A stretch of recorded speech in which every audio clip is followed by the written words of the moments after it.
Welcome to Advisor Talk with Frank LaRosa. Brought to you by Elite Consulting Partners, it's the only podcast offering unfiltered guidance and direct advice for all things concerning financial advisors, RIAs, and the practitioners in the wealth management business. Learn more and subscribe today at eliteconsultingpartners.com/podcast. And now, here's your host, Frank LaRosa. Hey everybody, welcome to Advisor Talk with Frank LaRosa. I am your host, Frank LaRosa, and once again, we are here today to hopefully bring some insight, some ideas, some thoughts, and education to our audience. I am pleased to be joined again by the Vice President of Elite Consulting Partners, Stacey Frank. Stacey, welcome to the show. Thank you. Hey everybody.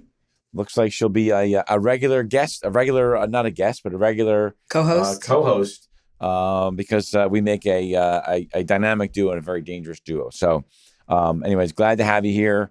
This is going to be interesting because Stacey and I talk all the time, all day long, and we talk about all these different things. And so you all are now going to be able to sort of get some insight into and be like have a seat at the table of the things that we talk about on a daily basis, which are really all about financial advisors and helping them in whatever direction they want to go. So for the first time listeners, welcome to the show. If you're listening on iTunes or Spotify or whatever, don't forget we have a YouTube channel, which is Advisor Talk with Frank LaRosa. You can see us, check us out, see our nice, cool little studio and our sign and all that good stuff.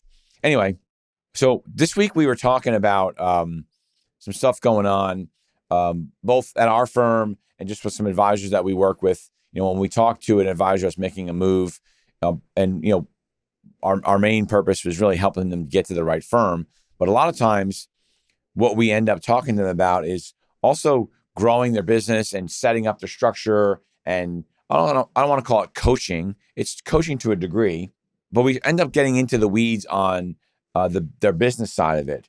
And we've talked recently with some advisors about core values. And we've had some shows in the past talking about core values. But it's sort of timely because as we're growing our firm, and we're, 65, 70 people strong now. What I found as a leader and what Stacey and I talk about all the time is we use our core values as almost like a thermostat or a gauge on how things are going. Our people that are here, the right people that are here, when we're looking at new people coming in, are they the right person to come in? And having our set of core values allows us to measure everybody against those things.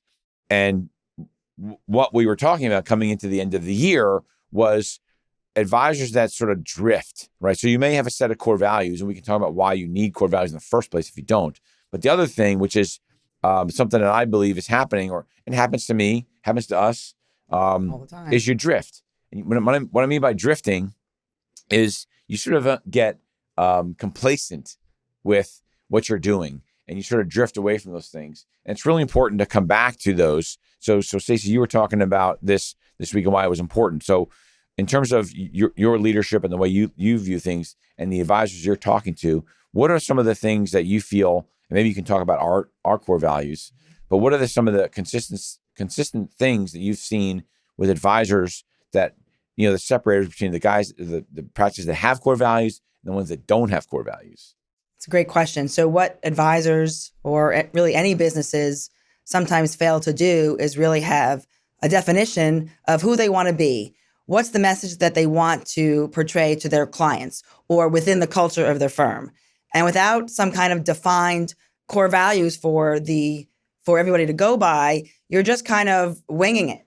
And we decided, so I joined Elite Consulting about 5.5 years ago.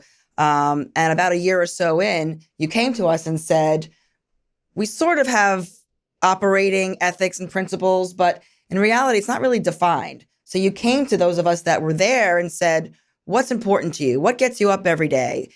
What's important to you in the way that you service your clients, which for us is our advisors? So we sort of did a real deep dive and self-reflection on what's most important to us. And just to tap on a few, it's commitment to team, commitment to client and success, integrity and professionalism.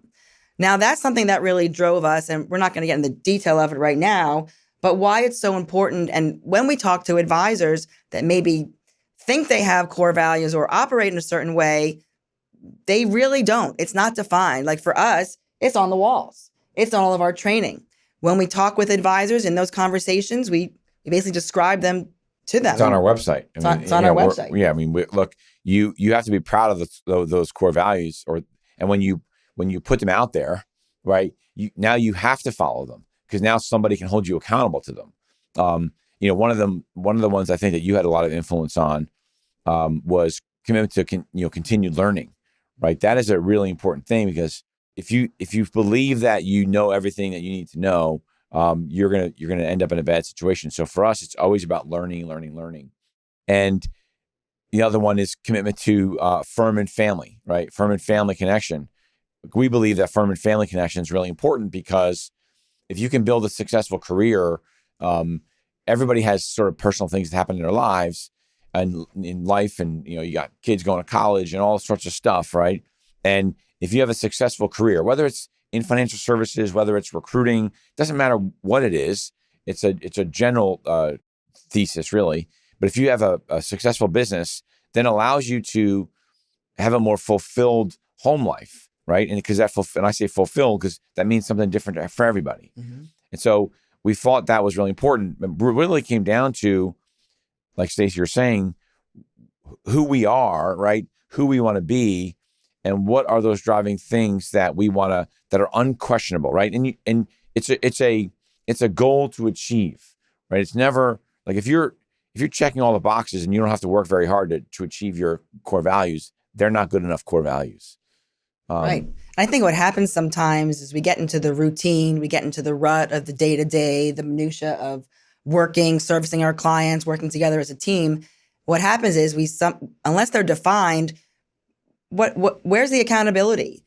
It's every day I walk into the office, it's on the wall. So if I'm feeling like a little bit of down in a day or something's not going well, I can always go back to that. I always have them to refer back to and say, okay, just remember commitment to client, commitment to success, commitment to team, all those things. So yeah, and what we tried to do, and to give some full sort of more color, we basically went to everybody at the firm, and we almost like took a poll, like a survey, and then we sort of quantified it. And we put a spreadsheet together because everyone that knows me knows I love spreadsheets, and so we sort of added them all up, and then we further narrowed it down.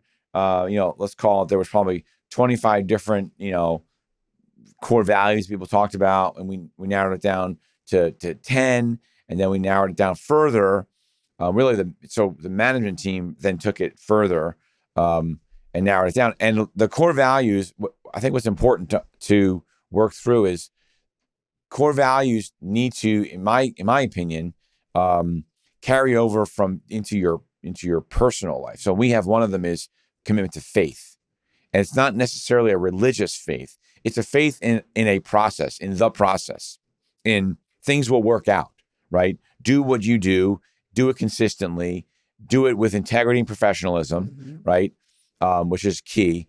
And things will work out the way they're supposed to work out. And the reason it's important is because life can get challenging, right? And if you don't have some level of faith in something, some higher power, some spirit, some process that you can hold on to. Guiding principles, life can get stressful. Right. And so that's something that we rely on, when one of our consultants, or, you've done this, right? Where you think a deal's going south on you, right? And you go back to commitment to faith. We talk about faith. Let's trust the process. It'll work through. And so, I think that you really, you were newer here, but you were sort of really helped with that. Because your master's degree in psychology probably helped a little bit with that. Yeah, well, it was a collaborative effort for us, and that's one of the things that we talk to advisors about that are building their businesses or going to private practice or want to enhance the experience that their employees or that their clients have with them. Is go back to those guiding principles, really think about them. What gets you up every day? Have them defined. And the fact that we did it in a collaborative way, we felt got more buy-in from the people that we brought here. It wasn't just, no offense, Frank deciding, here's our principles, follow them. It really was, we really thought through this, and it helped us define the culture of our firm. And I think one of the reasons that we're attracting so much talent here. It took us about 6 months. Yeah, it was long. From start to finish. It wasn't easy. Yeah, because it's not one of those things where you can decide down like 6 months later, you know what, let's change that core value, right? And I was just thinking about this because you made this comment about clients. If you're a financial advisor and you're thinking about your core values, you need to think about it. It's got to be multifaceted. So it's core values that your organization lives and operates by. And that includes, how do you present yourself to your clients? And what kind of clients are you willing to take? Because when you have a set of core values, your clients should match those core values, right? Not just, I want to bring an $8 million account in, but if that individual, once you get to know them, maybe doesn't match whatever core values you decide to choose, right? And you think that's going to be disruptive to your team, then you don't take on that client. That's where you have to go. We look a little inside baseball, but we've made some decisions over the last 12 months or so, right?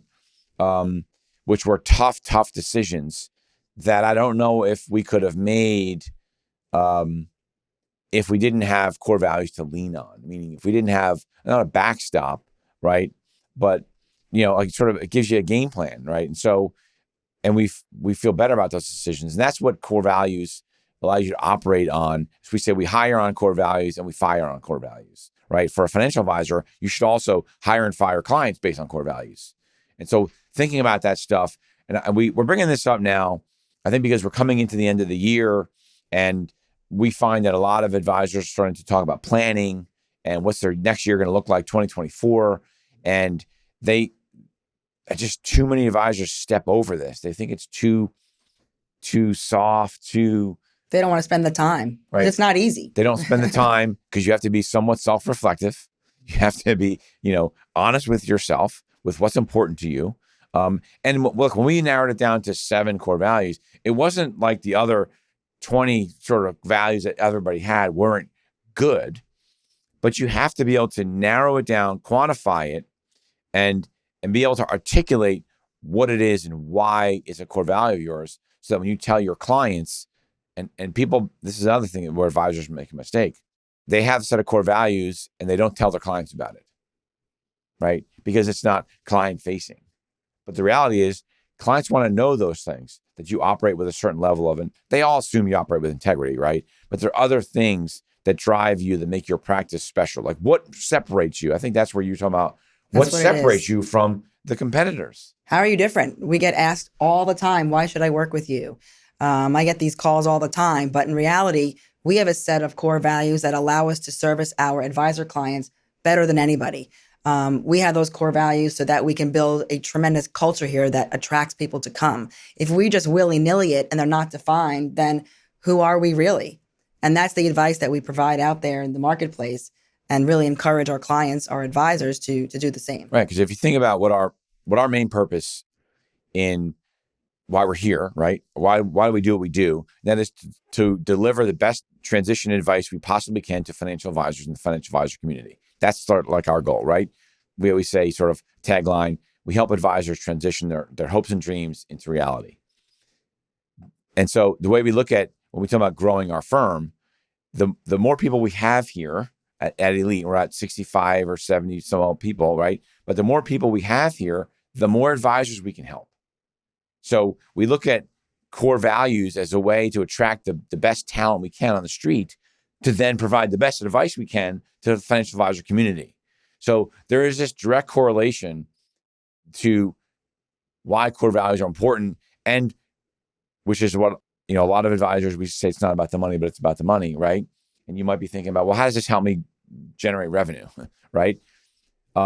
Because you'll operate at a different level, because there are correlations to attracting better talent, if you're a independent broker dealer or an RIA and you're trying to attract recruits, you're trying to attract new advisors or new portfolio managers or whatever, new staff, this is how you make more money, because these are the things that somebody wants to go to. Someone wants to go to a firm that has some direction. Right. It shows consistency. We know who we are. We know who we want to be, and we know how we want to service our clients, our advisors, out in the marketplace. We know what that messaging is, and our core values really drives us and really holds us accountable to that level of service, that standard. Right. And look, it was fun and rewarding to do it. And what I'll tell you as a sort of a leader of the organization, and along with Stacy, like Stacy basically helps me run the company.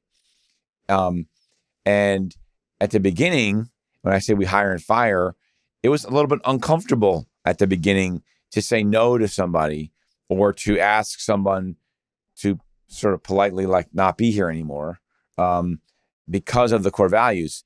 But I can tell you, it's been the best thing that we've ever done at the firm in terms of, and as a leader helping me, sometimes I have this tendency to like hope and dream someone's going to change, right? But the reality is a lot of people don't. And so it gives me almost like a rule, sort of a rule book or a playbook, a rule book, right? To be able to say, okay, well, here are the rules, right? You only get 4 downs to get a first down in football. Like I'm a rules guy, so I can follow. So for me, it was like, oh, this makes it easy for me now, right? And now I can sort of take some of my emotion out of things sometimes and say, well, these are the issues that we're dealing with. These person, So we're not going to, again, we'll do another episode where we sort of get into, and we'll go into our core values. But we do, again, we practice what we preach. Our core values are on our website. We are, I believe, the only firm in our world that posts those things because we're proud of them. And, it's something that everyone should do. I think that you should be thinking about as you're coming into the end of the year, you should be thinking about, number one, if you have core values, congratulations. If you have those core values, how are you articulating what those are to your clients? Don't keep them a secret. We talk about our core values to our clients all the time. And you might think, well, they don't, how does, continuous, commitment to continued learning, what does that matter to a financial advisor that's looking to make a move? Well, because they should know that we are constantly learning about opportunities out there to make sure that our advice is as good as we possibly can get it. And current, right? Right. And current, right? And the best deals, and what are the best deals out there, and platforms and technology and all of those things. And that's why we talk about it. So we wanted to sort of keep these really, really on point, and just give you a little bit of something to think about, because you need to be thinking about this. It's not like portfolio management and, you don't charge a fee for it. It's you working on your business, right? Taking a step back, working on your business, being honest and truthful with yourself and your team. Bring your team into it, right? And look, if you're a financial advisor and you're at Morgan Stanley or Merrill Lynch or a retail firm, it's you and your assistant. That's okay too. Like that you can still set your core values. What are your core values for your practice? Do you have an account minimum? Those types. Not account minimum is not a core value, but your standards. But your standards, right? Who do you want to be? Who do you want to attract to your practice, whether it's people or clients? Right. And so how you operate, how your assistant operates, think about those things. What I would tell you is if you want to have a conversation, you can give us a call. We'd be more than happy to sort of walk you through, again, how we went through things, talk about, if you want to run by your core values with us, give Stacy a call. She's been really great at this. What number can they reach you at? 856-316-7736 or Stacy at eliteconsultingpartners.com. Don't forget the E in Stacy. Yeah, Stacy with an E. Stacy with an E. And we love doing this, and because we believe that if we can help you make your practice better, then we're sort of paying it forward in the industry. So take it seriously. Don't put it, here's the other thing you don't want to do. You don't want to create a set of core values and then never talk about them. Like you don't want to just put a set of core values on the wall just because that was the thing you were told to do. Just to say you have them. Right. We have core values. Right. Oh, we have core values. Right. What are they? And then no one knows. Build them, define them, operate by them, abide by them, convey them, attract people to your business by those principles, and talk to your clients about them for sure. Right. So anyway, thanks for joining us. We appreciate it. We hope this gave you some insight. We hope that this maybe gave you a little bit of homework to do, and we hope that it improves your business, going forward. And if you ever have any questions, again, call Stacy. If you're thinking about making a move, obviously call Stacy. She's great. She's the best at it. And we look forward to our next call. Thanks a lot, everybody. Thank you. Thanks for listening to Advisor Talk with Frank LaRosa. If you're looking for more advice or solutions on any topics in the financial services industry, or you just want to subscribe to our podcast, head on over to eliteconsultingpartners.com/podcasts.